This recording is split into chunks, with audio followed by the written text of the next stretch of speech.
Hello friends, स्वागत है आप सभी का आपके अपने YouTube channel your history guide पर। तो फ्रेंड्स, आज के इस वीडियो में हम सभी स्टैटिक जीके का एक इम्पॉर्टेंट दोस्तों पार्ट कवर करेंगे, शास्त्रीय नृत्य। अगर आप सभी ने एसएससी एमटीएस का दोस्तों 30 अक्टूबर तथा 1 अक्टूबर का पेपर देखा होगा तो आप सभी देखे होंगे वहाँ पर शास्त्रीय नृत्य 3 या 4 क्वेश्चन पूछे गए हैं। इसी पोर्शन से दोस्तों 3 या 4 क्वेश्चन पूछे गए हैं। अगर आप सभी ने पेपर एनालाइज अभी नहीं किया है तो आप सभी हमारे चैनल पर जाइएगा, वहाँ पर मैंने पेपर एनालाइज कराया है। आप सभी देख सकते हैं कि वहाँ पर जो 30 अक्टूबर का पेपर हुआ और 1 अक्टूबर, उसमें शास्त्रीय नृत्य से क्वेश्चन ज़्यादातर आ रहे हैं दोस्तों। इसलिए आप सभी के लिए यह वीडियो मोस्ट इंपॉर्टेंट होने वाला है। अगर आप सभी एसएससी एमटीएस की तैयारी कर रहे हैं तो यह वीडियो बिना देखे आप जा ही नहीं सकते, इसलिए वीडियो शुरू से लेकर लास्ट तक ज़रूर देखिएगा। अगर आप सभी को और किसी दोस्तों टॉपिक में कन्फ्यूजन है जिससे आप सभी को लगता है कि यहाँ से क्वेश्चन पूछा जाएगा तो आप सभी उसे कमेंट बॉक्स में ज़रूर बताइएगा। उस टॉपिक से दोस्तों मैं रिलेटेड जितने इंपॉर्टेंट क्वेश्चन बन सकते हैं उन सभी क्वेश्चनों को लेकर आप सभी के लिए एक वीडियो में कवर करेंगे। तो दोस्तों चलिए आज पढ़ना शुरू करते हैं। आज का टॉपिक जो है हमारा इंपॉर्टेंट है, इसलिए बिना वीडियो स्किप किए पूरा ज़रूर देखिएगा। भारत के अधिकांश शास्त्रीय नृत्य रूपों की उत्पत्ति किससे हुई है?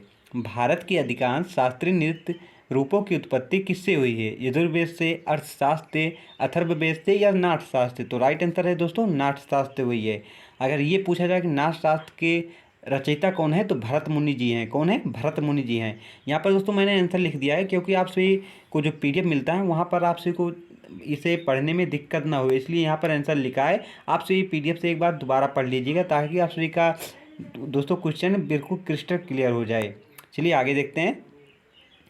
संगीत नाटक अकेडमी से अब तक भारत के कितने शास्त्रीय नृत्यों को मान्यता प्राप्त है? जो नाटक अकेडमी है उसके द्वारा अभी तक कितने शास्त्रीय नृत्यों को मान्यता प्राप्त हुई है? 5, 8, 11 या 13? तो राइट आंसर दोस्तों जो है हमारा ऑप्शन बी है, 8 शास्त्रीय नृत्यों को। दोस्तों छऊ जो है नवा है लेकिन अभी उसे मान्यता नहीं प्राप्त हुई है, इसलिए आप ये आंसर क्या करेंगे? 8 ही मारेंगे अभी। चलिए देखते हैं कि आखिर जो हमारी संगीत नाटक अकेडमी हो क्या है। संगीत नाटक अकेडमी भारत सरकार द्वारा स्थापित भारत की संगीत एवं नाटक की राष्ट्रीय स्तर की सबसे बड़ी एकेडमी है। यहाँ से भी क्वेश्चन पूछा जा सकता है, संगीत नाटक अकेडमी क्या है? तो यह क्या है? संगीत एवं नाटक की राष्ट्रीय स्तर की सबसे बड़ी एकेडमी है। चलिए आगे देखते हैं। यहाँ दोस्तों और देख सकते हैं इसके बारे में। संगीत नाटक अकेडमी ने भारत के 8 शास्त्रीय नृत्यों को अब तक मान्यता प्राप्त की है। जो शास्त्रीय नृत्य इस प्रकार हैं। पहला क्या है दोस्तों? कलर चेंज कर लें ताकि आप सभी को स्पष्ट दिखाई दे। पहला कौन सा नृत्य है? भरतनाट्यम। कौन सा? भरतनाट्यम है। भरतनाट्यम कहाँ का है? तो तमिलनाडु का है। कहाँ पर? तमिलनाडु में मनाया जाता है। कथक जो शास्त्रीय नृत्य किस राज्य का है? तो उत्तर प्रदेश का है। कथकली कहाँ का है? केरल का है। कुचिपुड़ी कहाँ का है दोस्तों? तो आंध्र प्रदेश का है। मणिपुरी कहाँ का है? तो मणिपुर का है। मोहिनीअट्टम कहाँ का है? केरल का है। ओडिसी कहाँ का है? उड़ीसा का है। और सत्रिया कहाँ पर का है दोस्तों? असम का है। ये आप याद रखिएगा। ये 8 शास्त्रीय नृत्य दोस्तों ऐसे दे दिए जाते हैं, एक तरफ दिया जाएगा शास्त्रीय नृत्य, एक तरफ राज्य दे दिया जाएगा और आप सभी को मिलान करने के लिए दिया जाता है, इसलिए आप सभी को राज्य और शास्त्रीय नृत्य याद करना जरूरी है। चलिए आगे देखते हैं। भारत के शास्त्रीय नृत्य में कितने रस हैं जिन्हें संस्कृति मंत्रालय द्वारा मान्यता प्राप्त है? यहाँ पर पूछा जा रहा है कि शास्त्रीय नृत्य में कितने रसों का प्रयोग किया गया है जिसे मान्यता प्राप्त हुई है? तो राइट आंसर ऑप्शन हमारा बी है, 9 रस का प्रयोग किया गया है। कितने? 9 रस का। चलिए देखते हैं वो 9 रस आखिर कौन कौन से हैं। तो पहला श्रृंगार। श्रृंगार जो है दोस्तों ये रस है जिसका अस्थायी भाव क्या होता है? तो श्रृंगार का अस्थायी भाव रति या प्रेम होता है। हास्य एक रस है जिसका अस्थायी भाव क्या होता है दोस्तों? तो हास्य होता है।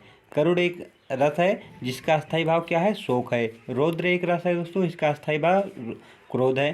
वीर रस है, इसका अस्थायी भाव उत्साह है दोस्तों। और भयानक रस है जिसका अस्थायी भाव भय है। विभत्स है, घृणा इसका अस्थायी भाव। अद्भुत है, आश्चर्य इसका अस्थायी भाव। और शांत है दोस्तों, इसका अस्थायी भाव क्या होता है? निर्वेद होता है। इन दोस्तों 9 रस को सांस्कृतिक मंत्रालय ने मान्यता प्राप्त की है। आगे देखते हैं। निम्न में से किस में भारतीय नृत्य शैलियों का संदर्भ पाया गया है? निम्नलिखित में से किस में भारतीय नृत्य शैलियों का संदर्भ पाया गया है? अभंग में, नाट्यशास्त्र में, कामसूत्र में, ब्रह्मसूत्र में? तो इसका राइट आंसर ऑप्शन हमारा बी है, नाट्यसूत्र में। सॉरी दोस्तों, नाट्य शास्त्र में।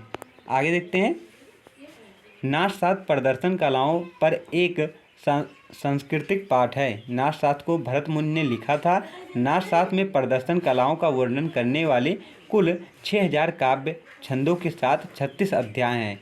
ये इंपॉर्टेंट पॉइंट है, यहाँ से आपसे से पूछा जा सकता है कि नाट्य शास्त्र में कुल कितने अध्याय हैं, तो 36 अध्याय हैं। कितने दोस्तों काव्य छंद हैं, तो 6000 काव्य छंद हैं। इंपॉर्टेंट पॉइंट है, इसे मार्क करिएगा।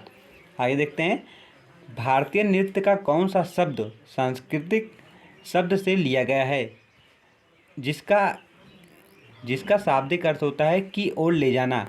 भारतीय नृत्य का कौन सा शब्द संस्कृत शब्द से लिया गया है, जिसका शाब्दिक अर्थ होता है की ओर ले चलना। तो इस कौन सा है दोस्तों, तो इसका राइट आंसर ऑप्शन हमारा डी है, अभिनय। अभिनय का अर्थ होता है की ओर ले चलना। चलिए आगे देखते हैं अब, शास्त्रीय नृत्य की तकनीकी को लगभग 5वीं शताब्दी ईसा पूर्व से किसके द्वारा कूटीकृत किया गया था।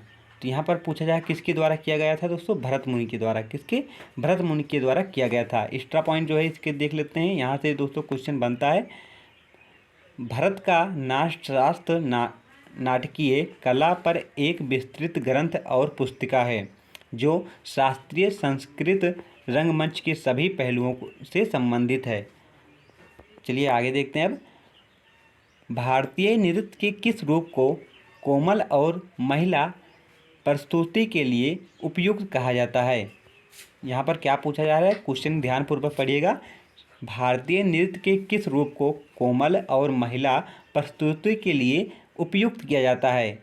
नृत्य को, तांडव को, या फिर लास्या को, या नृत्य को। तो इसका राइट आंसर क्या होगा दोस्तों, ऑप्शन हमारा सी होगा। कौन सा होगा, सी होगा।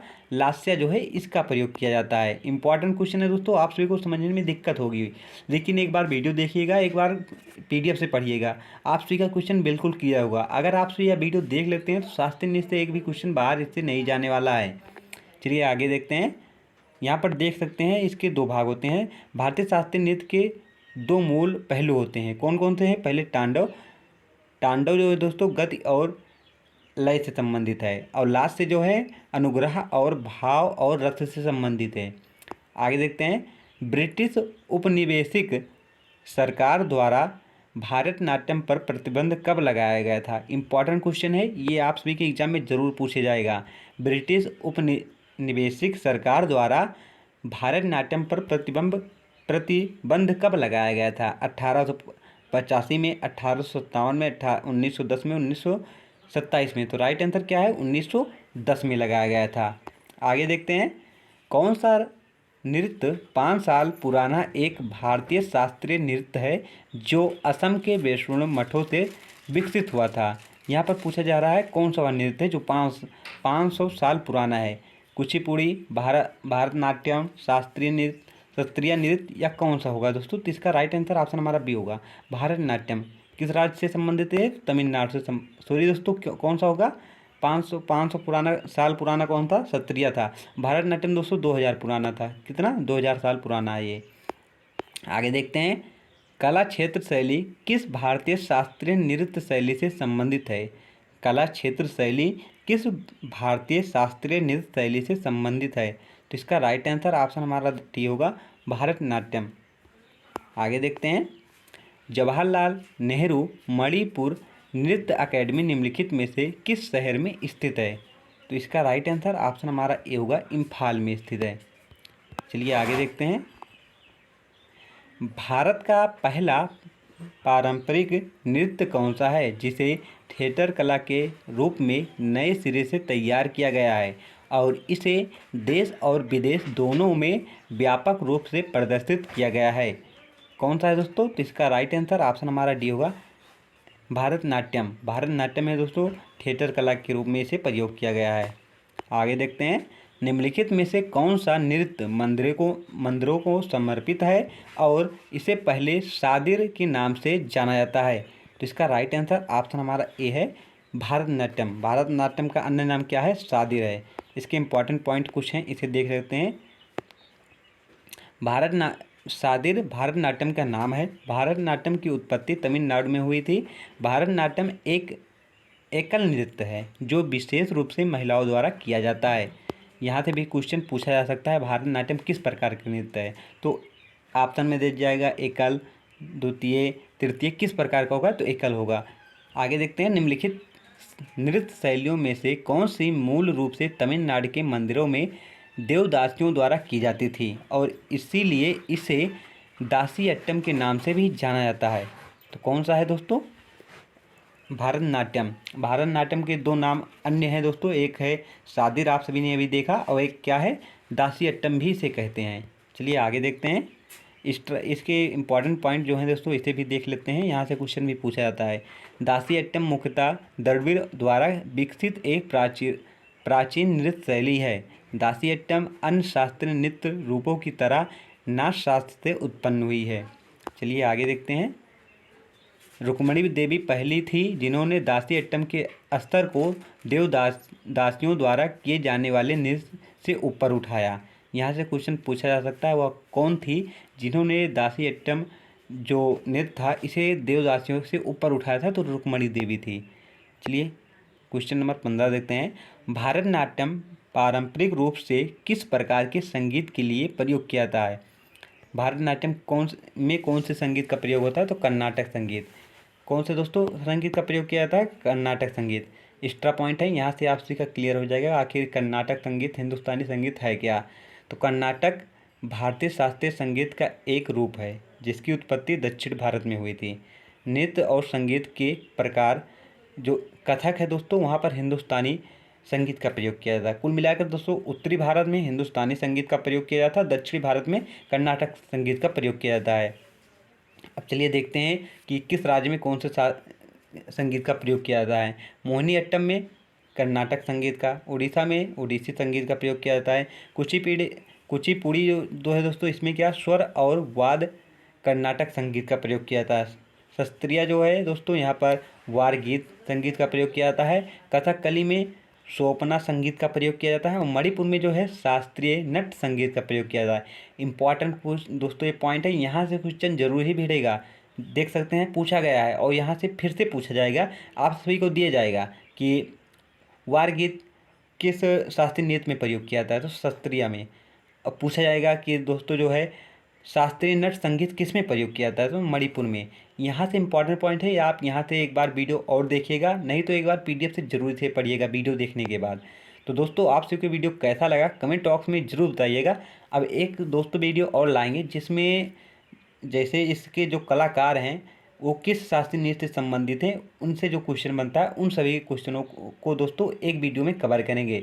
आज ये बेसिक पार्ट था दोस्तों, बेसिक से जो क्वेश्चन पूछे जाते हैं आज अगर आपसे ये वीडियो देख लेते हैं तो इस वीडियो से एक भी क्वेश्चन बाहर नहीं जाने वाला है।